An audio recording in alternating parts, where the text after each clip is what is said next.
কোথাও তারা মিলেমিশে কারবার চালাচ্ছে। তাদের সঙ্গ ছেড়ে আসুন। যদি সত্যিকারের এলাকার উন্নয়ন করতে চান, যদি সত্যিকারের বিজেপিকে রুখতে চান, এই রাজ্যের মধ্যে গণতন্ত্র প্রতিষ্ঠিত করতে চান, সবার কথা বলার অধিকার, কাজের অধিকার স্থাপন করতে চান, তাহলে শুধুমাত্র একমাত্র লাল ঝান্ডা আপনাদের পথ।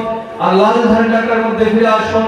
এই আহ্বান রেখে সবাইকে আবার নমস্কার, অভিনন্দন, লাল সালাম জানিয়ে আমার সংক্ষিপ্ত আলোচনা এখানে শেষ করছি। ইনকলাব জিন্দাবাদ, সিপিআইএম জিন্দাবাদ। এই বৃষ্টি স্নাত মহতী নির্বাচনী সভার সভাপতি মণ্ডলীর সম্মানিত সদস্যগণ,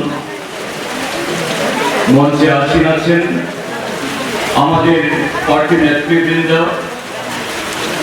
এবং এই মনোজ হয়েটা কেন্দ্রের আমাদের তরুণ প্রার্থী কমরেড রাহুল দাস, এবং আপনারা যারা